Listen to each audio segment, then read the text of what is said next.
For as long as most of us can remember, the United States and Europe have been like two sides of the same coin, the twin pillars of the Western world, right? But lately, well, that historically solid alliance is showing some serious cracks. So let's get into it and break down what's really going on behind the headlines. I mean, it's really a tale of two completely different eras. If you look at the Venn column, you see all the things we associate with this alliance. Pillars of the West, shared values, totally united. But now, the now column tells a different story. We're talking open disagreements, being economic competitors, and a real loss of trust. It's a huge shift from being rock-solid allies to, well, something much more complicated.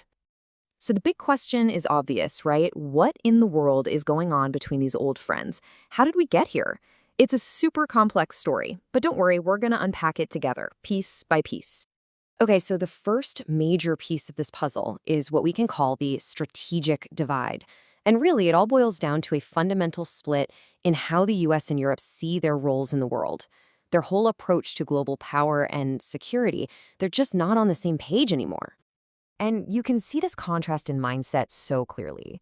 On one hand, you have the United States, which often acts like the world's enforcer, right? Prioritizing its own dominance, making big decisions on its own. Then, on the other hand, you have Europe, which is all about diplomacy, multilateralism, and working through international law. A perfect example? The Iran nuclear deal. From Europe's perspective, the US just walked away from it without really consulting them, and that created a huge amount of frustration. And this strategic divide, it hits right at the heart of their security partnership, NATO. I mean, the very alliance that was supposed to be the glue holding them together has now become a major source of friction. And a lot of it, as you might guess, comes down to money.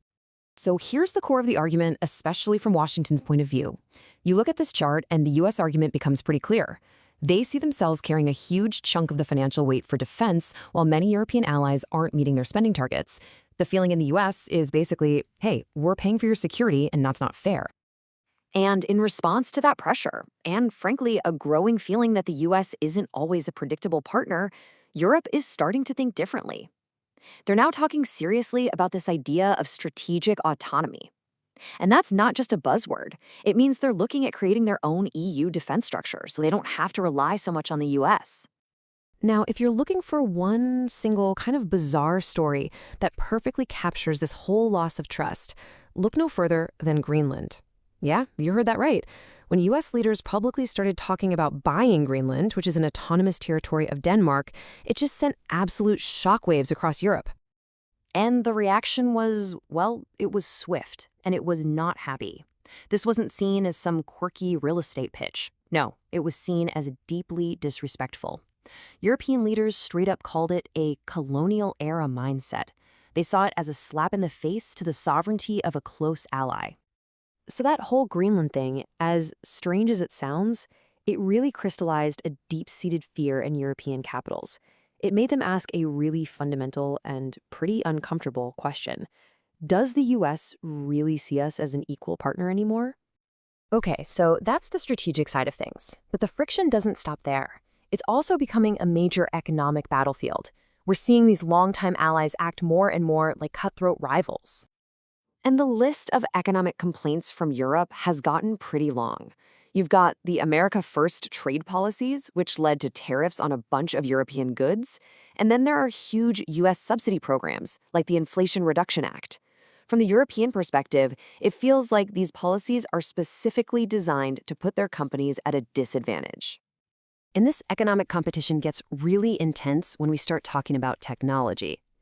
To get what's happening here, you have to understand this key idea that Europe is pushing really hard for: digital sovereignty. Basically, it's the idea that Europe should have control over its own data, its own digital infrastructure, and its own rules, without being dominated by foreign powers. And this is where the two sides really go their separate ways. The US tends to protect its big tech giants, the Googles, Metas, and Apples of the world. Europe, on the other hand, has become the world's top cop for tech. They're enforcing really strict data, privacy, and competition laws, and they are not afraid to hand out massive, multi-billion-dollar fines to these same companies. You see this same split when it comes to the biggest geopolitical challenge of all: China.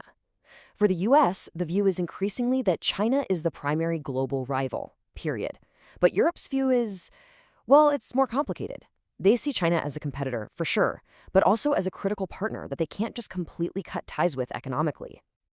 So we've covered strategy and economics, but there's another layer to this, something deeper. We're starting to see clashing worldviews, genuinely different perspectives on big things like war, politics, and even how society should work.